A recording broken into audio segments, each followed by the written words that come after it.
नमस्कार विद्यार्थियों, कैसे हैं आप सभी लोग। हम उम्मीद करते हैं कि आप सब बहुत ही अच्छे होंगे। आप लोग पुनः से विजिट कर चुके हो दीपक लक्ष्य हब यूट्यूब चैनल की ऑनलाइन क्लासेज में। हम आप सभी लोगों का हार्दिक स्वागत, वंदन और अभिनंदन करते हैं। आज हम आप सभी के मध्य में लेकर के उपस्थित हुए हैं भारतीय काव्य शास्त्र के महत्वपूर्ण प्रश्नों की श्रृंखला को। प्रश्न ऐसे होंगे जो लगातार परीक्षाओं में पूछे जा रहे हैं। आप सभी लोग एक बार सेशन को लाइक कमेंट कर शेयर कर दीजिए और पहली बार आए हो चैनल के ऊपर तो सब्सक्राइब कर लीजिए, बेल आइकन दबाइए, जिससे आने वाली कक्षाओं का नोटिफिकेशन आप सभी को मिलता रहेगा। तो चलिए हम लोग शुरुआत करते हैं बगैर किसी इंतजार के आज के पहले प्रश्न के साथ में। जो रहीम उत्तम प्रकृति का करि सकत कुसंग, चंदन विष व्यापत नहीं लपटे रहत भुजंग। इस दोहे में कौन सा अलंकार है? निदर्शना, अनुप्रास, अर्थांतरन्यास, संदेह। ये जो दोहा है आपके सामने, इसमें कौन सा अलंकार है ये आपसे पूछा जा रहा है। तो इस प्रश्न के लिए आप सभी लोगों का उत्तर आ रहा है विकल्प सी, तो ठीक माना जाएगा, यानी कि इसमें अर्थांतरन्यास अलंकार है। अगला है शब्दार्थो सहितो काव्यम। काव्य की उक्त परिभाषा किस आचार्य की है? आचार्य मम्मट, आचार्य भामह, आचार्य रुद्रट, आचार्य कुंतक। किसकी परिभाषा है ये शब्दार्थो सहितो काव्यम? तो आप सभी लोगों का उत्तर विकल्प भी आ रहा है, तो ठीक होगा आचार्य भामह की। अगला प्रश्न है निम्नलिखित अलंकारों में से कौन अर्थालंकार है? वक्रोक्ति, विवसा, श्लेष, अप्रस्तुत प्रशंसा। यानी कि इनमें से कौन सा अर्थालंकार है ये आपसे पूछा जा रहा है। तो इस प्रश्न के लिए आप सभी का जवाब जो है विकल्प डी आ रहा है, तो राइट होगा, यानी कि अप्रस्तुत प्रशंसा। अगला प्रश्न है कबहु को हो यही रहन रहूंगो, श्री रघुनाथ कृपाल कृपाते संत स्वभाव गाहूंगो। पंक्ति में कौन सा रस है? करुण रस, भयानक रस, अद्भुत रस, शांत रस। इस पंक्ति में कौन सा रस है? कबहु कहो यही रहन रहूंगो, श्री रघुनाथ कृपाल कृपाते संत स्वभाव कहूंगो। तो आप सभी का जवाब विकल्प डी आ रहा है, तो राइट होगा, यानी कि शांत रस है। उसके बाद अगला प्रश्न है उपमा के अंगों में उलटफेर करने से, अर्थात उपमेय को उपमान के समान न कहकर उलटकर उपमान को ही उपमेय कहा जाता है, वहाँ कौन सा अलंकार होता है? भ्रांतिमान, प्रतीप अलंकार, व्यतिरेक अलंकार, मानवीकरण अलंकार। उपमा के अंगों में उलटफेर करने से, अर्थात उपमेय को उपमान के समान न कहकर उलटकर उपमान को ही उपमेय कहा जाता है, वहाँ पर कौन सा अलंकार होता है? तो आपका जवाब विकल्प बी आ रहा है, तो ठीक होगा, यानी कि प्रतीप अलंकार। उसके बाद अगला प्रश्न है विषय द्वारा की गई क्रियाएं और वह स्थान जो रस निष्पत्ति में सहायक होते हैं उन्हें क्या कहते हैं? आलंबन विभाव, अनुभाव, स्थायी भाव, उद्दीपन विभाव।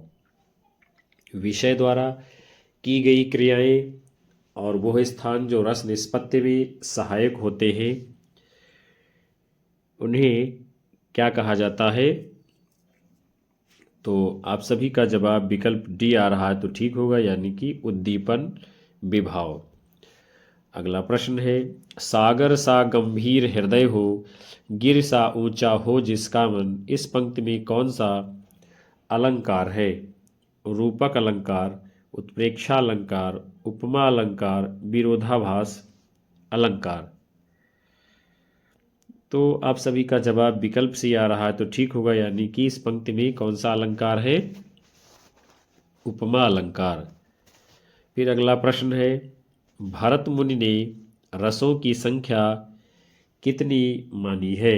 5, 8, 10, 12। भरत मुनि ने कितने रस माने हैं?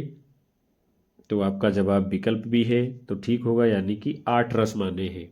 अगला प्रश्न है, किस शब्द शक्ति की प्रतीत सबसे पहले हुआ करती है? व्यंजना, रूढ़ा लक्षणा, अभिधा, लक्षणा। किस शब्द शक्ति की प्रतीत सबसे पहले हुआ करती है?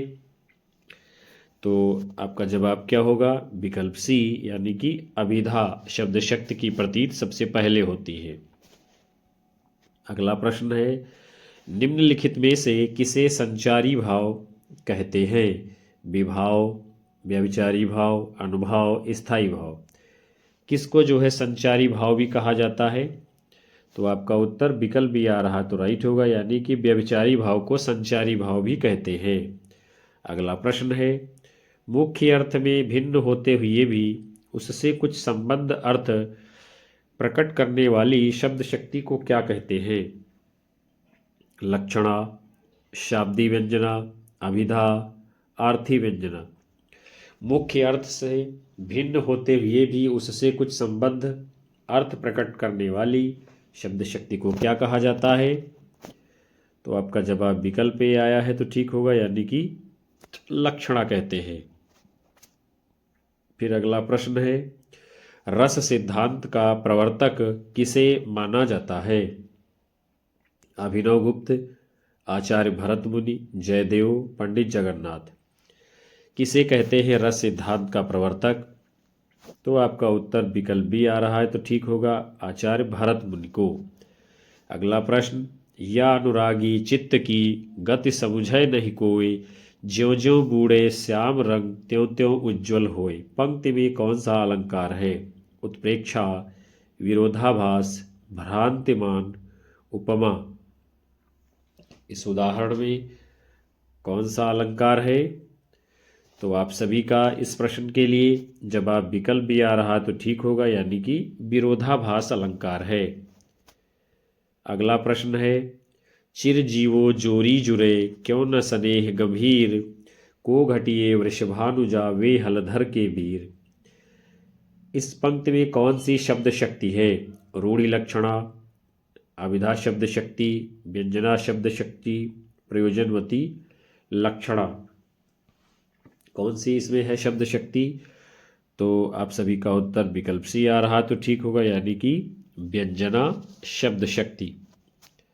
फिर अगला प्रश्न है, पड़ी थी बिजली सी विकराल लपेटे थे घन जैसे बाल। इस पंक्ति में कौन सा अलंकार है? उपमा, रूपक, वीप्सा, संदेह। पड़ी थी बिजली सी विकराल लपेटे थे घन जैसे बाल। तो इसमें कौन सा अलंकार है आपका? उत्तर होगा विकल्प ए, यानी कि उपमा अलंकार। अगला है, वह तोड़ती पत्थर देखा मैंने उसे इलाहाबाद के पथ पर। इसमें कौन सी शब्द शक्ति है? लक्षणा, रूढ़ा लक्षणा, अभिधा, व्यंजना। वह तोड़ती पत्थर देखा उसे मैंने इलाहाबाद के पथ पर। तो आप सभी का जवाब विकल्प सी आ रहा तो ठीक होगा, यानी कि अभिधा शब्द शक्ति है। फिर अगला है क्वेश्चन, अंबर पनघट में डुबो रही तारा घट उषा नागरी में कौन सा अलंकार है? श्लेष, वक्रोक्ति, रूपक, यमक। अंबर पनघट में डुबो रही तारा घट उषा नागरी। तो इस प्रश्न के लिए आप सभी का उत्तर विकल्प से आया है तो ठीक होगा, यानी कि रूपक अलंकार है। फिर अगला है, अखिल भुवन चर अचर सब हरि मुख में लखि मातु, चकित भई गदगद वचन विकसित द्रग पुलकातु। पंक्ति में कौन सा रस है? अद्भुत, भयानक, बीभत्स, भक्ति रस।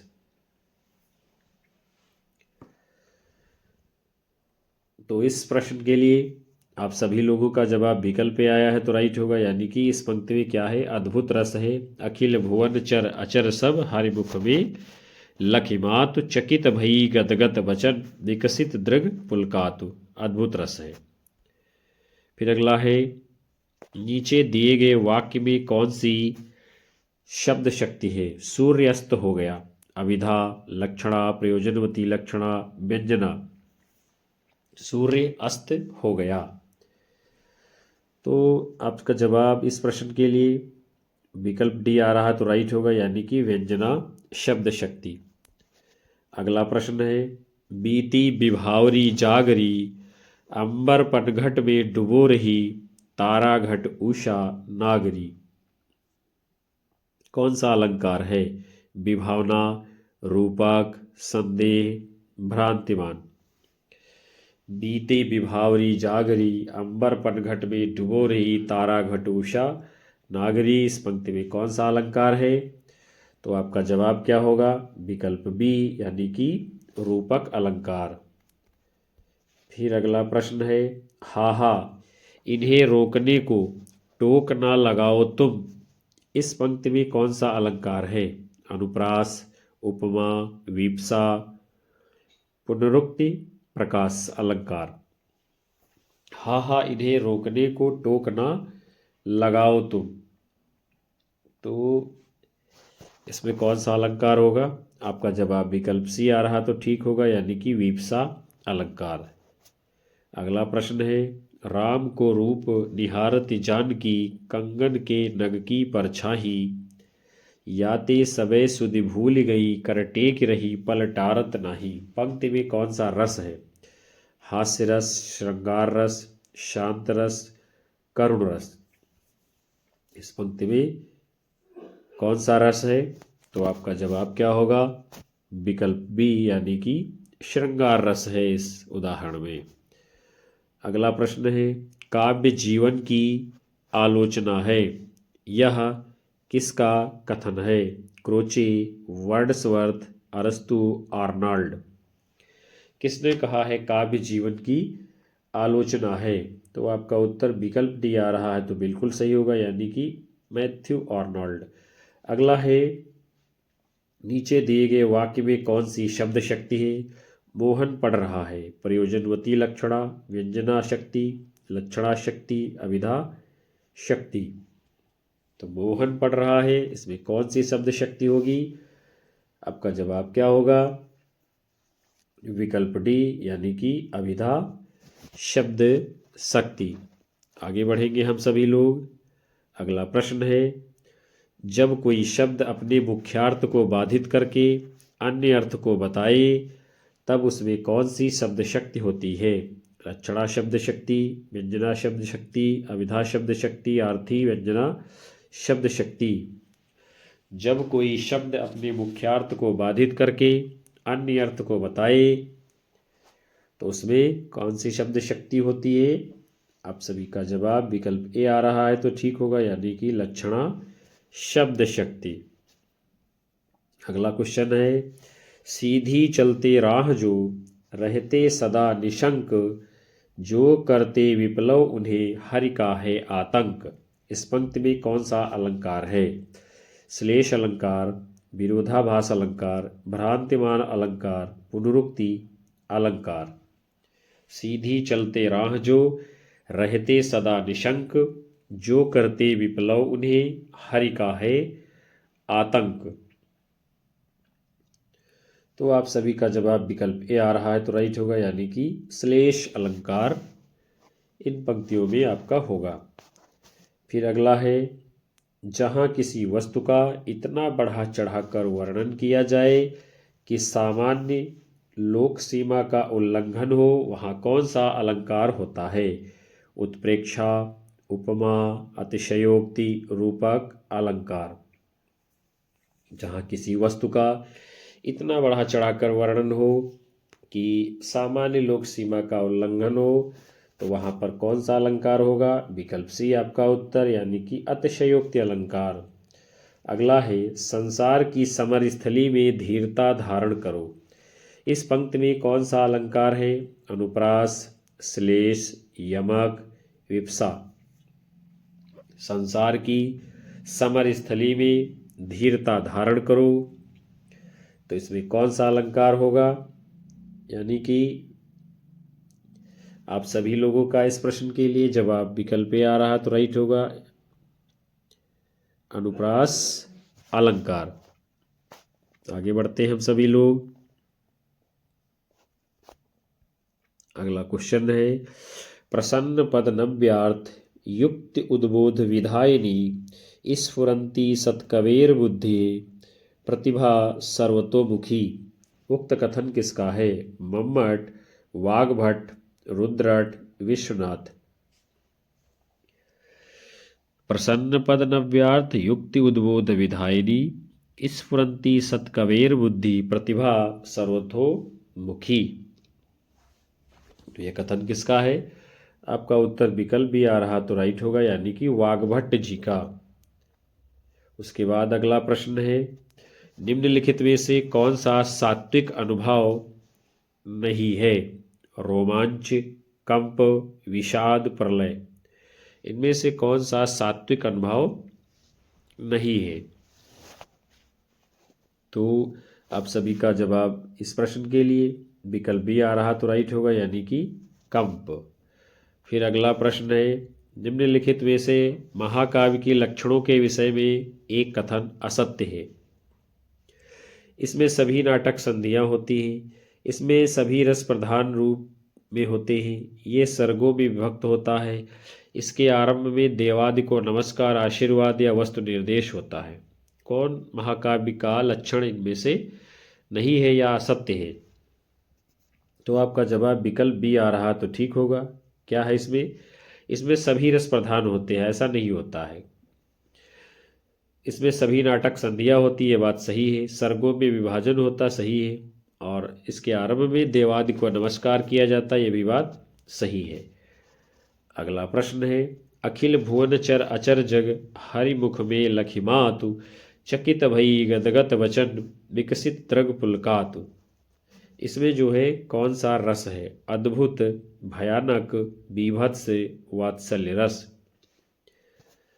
तो आपका जवाब विकल्प पे आ रहा तो ठीक होगा, यानी कि अद्भुत रस। फिर अगला है क्वेश्चन, जहां वक्रता सर्प के चाल में थी, प्रजा में नहीं थी, न भूपाल में थी, उपर्युक्त पंक्तियां किस अलंकार का उदाहरण है? अर्थांतरन्यास, परिसंख्या, विभावना, अपहनुति। कौन सा इसमें अलंकार है? तो आप लोगों का जवाब विकल्प भी आ रहा है तो ठीक होगा बिल्कुल, यानी कि परिसंख्या अलंकार। अगला है, अवध शिला का उर पर था गुरुभार, तिल तिल काट रही थी दृग जलधार। कौन सा छंद है? दोहा, बरवे, सोरठा, रोला। अवध शिला का उर पर था गुरुभार, तिल तिल काट रही थी जलधार। तो आपका उत्तर क्या होगा? विकल्प बी, यानी इसमें बरवे छंद है। आगे बढ़ेंगे हम लोग। अगला प्रश्न है, द्रुत विलंबित छंद का लक्षण है, इसके प्रत्येक चरण में होते हैं 2 तगण 1 जगण तथा 2 गुरु के क्रम में 11 वर्ण, 1 जगण 1 तगण 1 जगण 1 रगण के क्रम में 12 वर्ण, 1 तगण 1 भगण 2 जगण 2 गुरु के क्रम में 14 वर्ण, 1 नगण 2 भगण 1 रगण के क्रम में 12 वर्ण। द्रुत विलंबित छंद का आपको लक्षण बताना है। तो आप लोगों का उत्तर आ रहा विकल्प डी तो सही होगा, यानी कि द्रुत विलंबित के प्रत्येक चरण में 1 नगण 2 भगण 1 रगण के क्रम में 12 वर्ण होते हैं। फिर आपका अगला क्वेश्चन है, जहाँ राधा आनंद उदित निस्बासर आनंद, तहाँ कहाँ अरविंद है कहाँ बापुरो चंद्र। पंक्ति में अलंकार है रूपक, प्रतीप, अनन्वय, दीपक।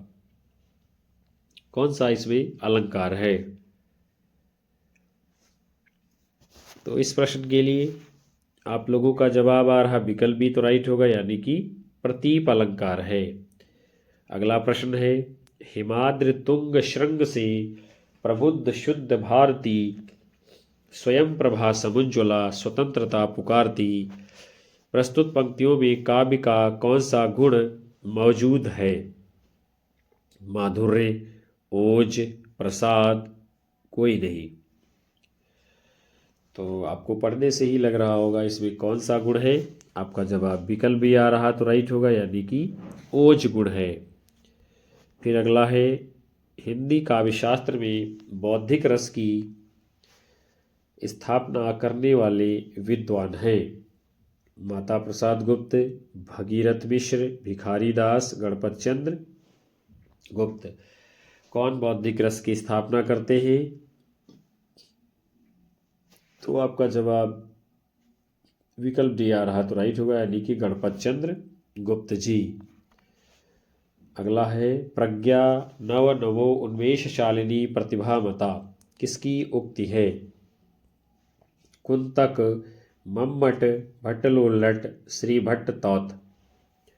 प्रज्ञा नव नवो उन्मेष शालिनी प्रतिभा मता, ये उक्ति किसकी है, कथन किसका है? तो आपका जवाब विकल्प डी है, तो बिल्कुल ठीक होगा, भट्ट तौत जी का।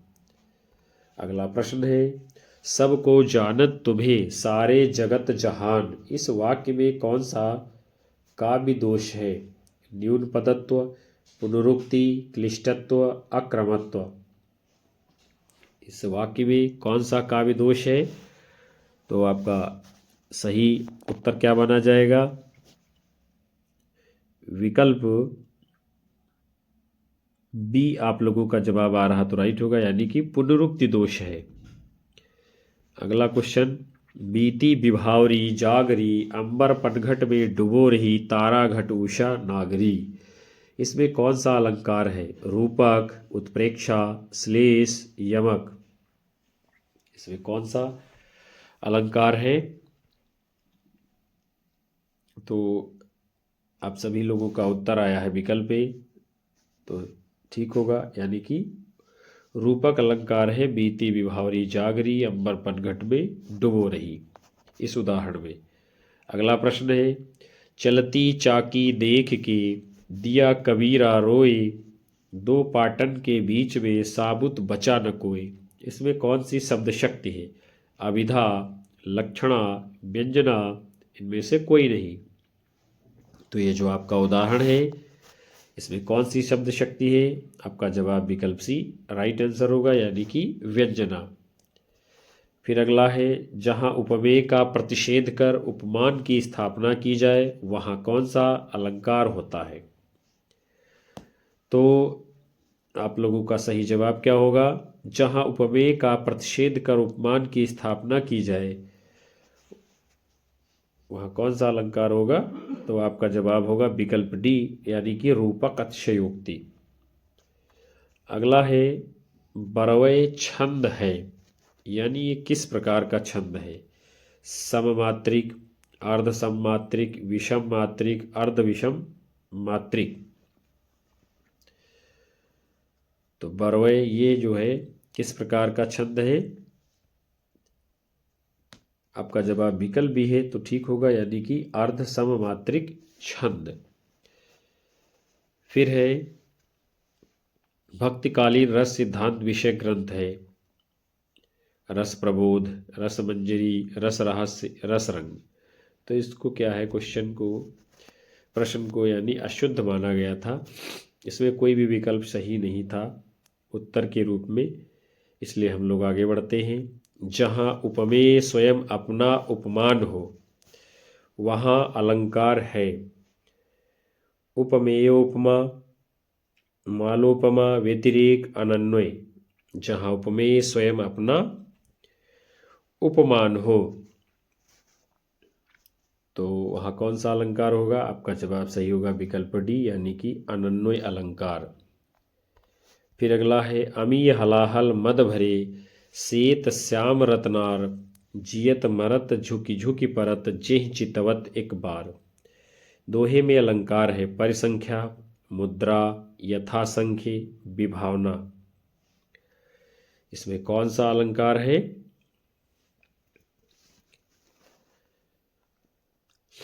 तो आप सभी ने इस प्रश्न का अपना जवाब दिया है, विकल्प सी तो राइट होगा, यानी कि यथासंख्य अलंकार है इस उदाहरण में। अगला प्रश्न है, जब ते इत ते घनश्याम सुजान, अचानक ही बलसंग सिधारे, करपै मुखचंद धरे सजनी, नित सोचत है तू कहाँ मन मारे। प्रस्तुत पंक्तियों में किस संचारी भाव का उल्लेख है? मोह, स्मृति, ग्लानि, वितर्क। इस पंक्ति में जो है किस संचारी भाव का उल्लेख किया गया है? तो आप सभी का उत्तर विकल्प भी है तो ठीक होगा, यानी कि स्मृति का, याद आ रही है स्मृतियों में। फिर अगला है, कारण के अभाव में कार्य की उत्पत्ति होना किस अलंकार का परिचायक है? श्लेष, विरोधाभास, विभावना, विशेषोक्ति। कारण के अभाव में कार्य का उत्पन्न होना, तो आपका अलंकार होगा विकल्प सी, यानी कि विभावना अलंकार। अगला है, रस सूत्र के व्याख्याता ने रस निष्पत्ति की प्रक्रिया की पुष्टि चित्र तुरंग न्याय के आधार पर की है। शंकुक, लोल्लट, अभिनवगुप्त, भट्टनायक। तो चित्र तुरंग न्याय के आधार पर व्याख्या करने वाले जो हैं उनका नाम क्या है? विकल्प ए, आचार्य शंकुक जी। अगला है, मुख्यार्थ बोधे तद्योगे रूढ़ितोऽथ प्रयोजनात् अन्यो अर्थो लक्ष्यते यत् सा लक्षणारोपिता क्रिया। कथन किस आचार्य का है? कुंतक, आनंदवर्धन, विश्वनाथ, मम्मट। किसका है ये कथन? मुख्यार्थ बाधे तद्योगे रूढ़ितोऽथ प्रयोजनात्। तो आपका राइट आंसर क्या होगा? विकल्प डी, यानी कि आचार्य मम्मट जी का। अगला प्रश्न है, मूलन ही की जहाँ अधोगति केशव गाइये, होम हुतासन धूम नगर एकय मलिनाइये। इन काव्य पंक्तियों में कौन सा अलंकार है? परिसंख्या, असंगति, प्रतीप, विभावना। तो सही जवाब क्या होगा इस प्रश्न के लिए? विकल्प ए, यानी कि परिसंख्या अलंकार। फिर अगला है, दिवस का अवसान समीप था, गगन था कुछ लोहित हो चला, तर शिखा पर थी अब राजती, कमलनी कुल वल्लभ की प्रभा। तो इसमें छंद कौन सा है ये आपसे पूछा जा रहा है। वंशस्थ, द्रुत विलंबित, दुर्मिल और वसंत तिलका।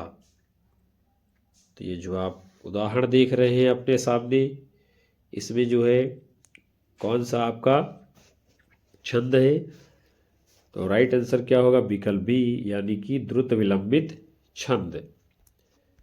उसके बाद अगला है, सगुण अलंकारन सहित दोष रहित जो होए, शब्द अर्थ वारो कवित विबुध कहत सब कोय। काव्य की ये परिभाषा किस आचार्य की है? कुलपत मिश्र, भिखारी दास, चिंतामणि, श्रीपति। किसकी है ये परिभाषा? तो आपका उत्तर क्या माना जाएगा? विकल्प सी, चिंतामणि जी कहते हैं, सगुण अलंकारन सहित दोष रहित जो होए, शब्द अर्थ वारो कवित विबुध कहत सब कोई। उसके बाद में आपका अगला प्रश्न है, भरत के रस सूत्र में निहित संयोग का अर्थ भोज्य भोजक भाव तथा निष्पत्ति का अर्थ भुक्ति की स्थापना किस व्याख्याकार ने की है? भट्ट, लोल्लट, श्री शंकुक, अभिनवगुप्त, भट्टनायक। यानी निष्पत्ति का अर्थ भुक्त की स्थापना किस व्याख्याकार ने की है? तो आपका जवाब क्या होगा? विकल्प डी, यानी कि भट्टनायक जी ने। अगला है, शब्दार्थो ते शरीरम रस आत्मा। ये कथन इनमें से किसका है? भरत मुनि, राजशेखर, विश्वनाथ, भामा। किसका है कथन ये? शब्दार्थो ते शरीरम रस आत्मा।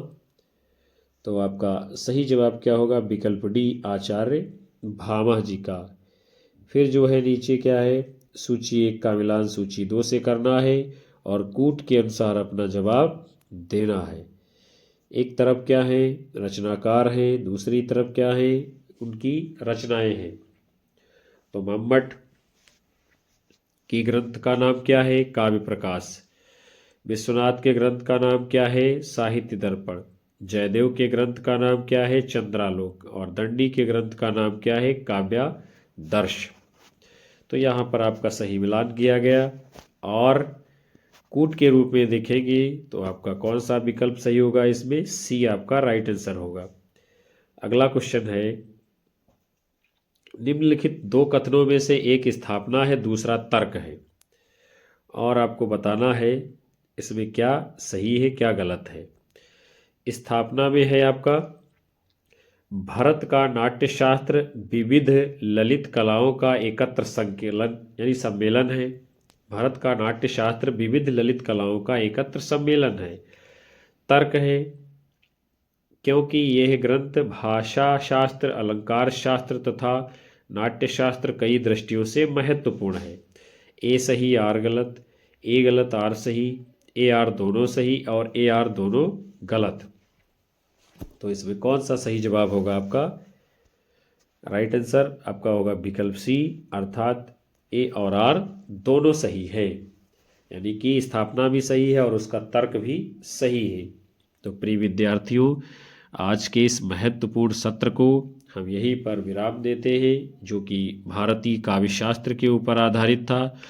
हम आशा करते हैं ये सेशन आप सभी लोगों को पसंद आएगा और आपकी आने वाली परीक्षाओं में लाभदायक साबित होगा। कक्षा को लाइक करिए, अपने साथी मित्रों में शेयर करिए और अपने सभी साथी मित्रों को हमारे चैनल से अवश्य जोड़ते रहिएगा।